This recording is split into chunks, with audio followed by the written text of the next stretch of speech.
Bonjour à toutes et à tous, ici Tristan Cotterba de Urban Gravity et aujourd'hui on se retrouve pour le 4e épisode d'Inside the Tricks, celui que j'ai galéré à sortir. Et aujourd'hui on va parler tricking puisqu'on va voir la différence entre le tornado kick et le rise, enfin la différence, plutôt les ressemblances. Bon, on va pas y aller par 4 chemins parce qu'on va pas parler 1000 ans.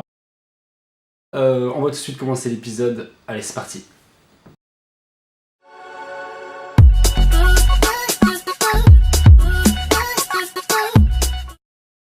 Ok, donc vous avez sûrement dû voir les deux figures. Donc la première figure était le tornado kick et la seconde était le rise. Et visuellement elles sont totalement différentes. C'est pourquoi on va d'abord commencer par analyser point par point le tornado kick. Alors, le tornado kick a plusieurs noms. Il peut s'appeler le cheat roundhouse ou cheat 360 round, ok. Donc dans un premier temps, on va voir la vidéo point par point. Donc encore une fois c'est moi qui fais ça, et donc dans un premier temps je viens faire un pas de côté et je viens lever mon genou. Et ça s'appelle un cheat step, c'est très important, c'est ce qui va permettre de nous donner la hauteur et qui va donner la rotation pour pouvoir tourner.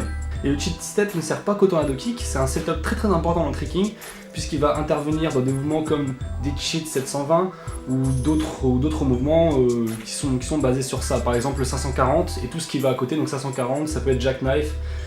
Une fois après avoir fait le cheat step, je viens jeter mes bras et mon genou je le garde en haut tout en donnant la rotation avec mes épaules. Donc ça c'est le fait d'avoir fait le pas de côté qui va me donner cette rotation qui va permettre de tourner, de faire, si on se prend de face, de faire un 360 degrés. D'où le cheat 360 et roundhouse, parce que à la fin en fait je viens switcher mes jambes. Donc si c'est mon genou gauche qui est dans les airs, je viens switcher pour kicker avec la jambe droite.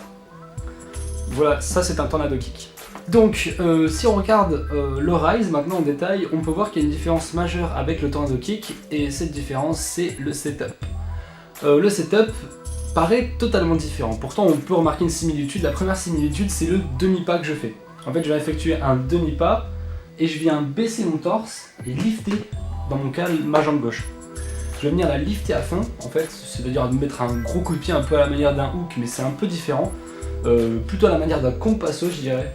Mais bref, c'est pas la même idée, et de manière conjointe avec le fait que j'ai lifté ma jambe, je vais venir rabattre mes épaules en fait vers le haut, et mon regard va se tourner derrière mon épaule gauche. À côté de ça, il y a le mouvement des bras aussi qui est très important.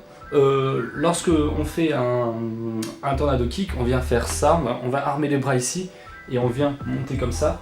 Alors que là c'est différent, je vais armer les bras de la même manière, sauf qu'au lieu de monter, je vais prendre vers le haut et je vais descendre. Je vais descendre, et c'est ce mouvement de bras qui va donner un peu cet aspect aussi de fait que je passe au-dessus de mes épaules durant le rise. Ça c'est le rise. Donc le rise vient s'effectuer avec un setup différent du tornado kick comme je le disais, et ce setup s'appelle le rise setup ou raise setup. En fait la figure a deux noms selon la région dans laquelle elle est prononcée. Rise ou raise, c'est pareil. Ok, donc je pense que c'est à peu près tout pour le rise, et là on va passer à la comparaison des deux figures et vous allez voir qu'en fait elles sont bien semblables. Ok, donc maintenant si on compare les deux figures, et c'est là que ça va être important, on remarque qu'elles sont différentes visuellement, mais techniquement elles sont similaires. En fait, dans l'apprentissage des techniques des deux figures, on apprend d'abord le tornado kick et après le rise. Et en fait le rise c'est la progression du tornado kick. Mais alors ça peut paraître étrange puisque visuellement elles sont totalement différentes. Le seul truc c'est que techniquement elles sont fort semblables. Et il y a juste une étape entre les deux, c'est le tornado kick, lean back. Alors lean back c'est un terme que je reprends des vidéos anglaises.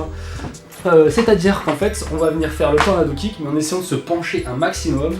Et si vous voyez ça, vous voyez que ça ressemble déjà un peu plus au rise. Pourtant je vais juste effectuer un tornado kick. Et bien tout simplement parce que le tornado kick, le rise, c'est un tornado kick qu'on vient reculer à fond. D'où le fait de se pencher et de se tourner après. Et c'est exactement ça. Alors ça peut paraître, il y a quelques petites différences notables, notamment le fait qu'on ne garde pas la jambe pliée, la jambe qu'on lift n'est pas pliée, mais c'est la même idée. Pareil au niveau des bras, on ne vient pas les monter, mais on vient les descendre. Mais le mouvement reste similaire. La seule différence notable, c'est l'atterrissage. L'atterrissage se fait de face pour le rise, tandis que pour le tornado kick, il se fait de profil. Et justement, cet atterrissage va créer une différence au niveau des débouchés. Par exemple pour le tornado kick, on a des débouchés sur 540, on vient faire juste un hyper, tandis que là on a des débouchés sur des swing flow qui sont très très intéressants. Malgré ça, les deux mouvements sont techniquement similaires, et c'est pour ça qu'il n'est pas difficile d'apprendre le rise après avoir appris le tornado kick. Donc j'espère que cet épisode d'Inside the Tricks vous aura plu, il aura mis le temps à sortir, et c'est comme ça, on peut rien y faire. C'est pour ça que maintenant je donnerai plus de dates pour les épisodes d'Inside the Tricks, parce qu'ils mettent assez longtemps à faire, ils demandent un peu plus de montage que pour un vlog, c'est-à-dire que bon, un peu plus de montage dans le sens où je dois faire le tri entre ce que je dis, parce que je parle beaucoup et je fais beaucoup de coupures. À côté de ça, j'ai aussi le travail en amont, c'est-à-dire que je prépare un script vite fait dans ma tête. En fait, je l'écris pas, hein, mais je prépare vraiment ce que je vais dire dans ma tête. Et ensuite, il faut trouver les mouvements que je vais traiter dans la vidéo, et ça prend pas mal de temps aussi. Donc du coup, je vais pas donner de date, mais je vous dis qu'on va se retrouver pour le prochain épisode d'Inside the Tricks, et j'ai déjà le thème, puisque ça va être la différence entre un gumby et une roue. Ça peut sembler confus, mais vous verrez bien la différence, elle est notable. Donc voilà, alors si ça vous a plu, n'hésitez pas à liker la vidéo, à vous abonner à la chaîne et à mettre la petite cloche pour avoir une notification à chaque fois que je posterai une vidéo. N'hésitez pas également à partager la vidéo pour que ça touche un maximum de monde, et à me laisser un petit commentaire afin que vous me donniez l'avis que vous avez de cette vidéo. Donc voilà, je pense que c'est à peu près tout ce que j'avais à dire, donc on se retrouve sûrement pour un prochain vlog. Allez, ciao! Sardine et cardigan, le rendez-vous des successeurs se déroule au buffet de Markson. Dis le D, un brunch classique dans le but d'élever la qualité des punchlines. J'ai la plus belle fleur sous l'épaule.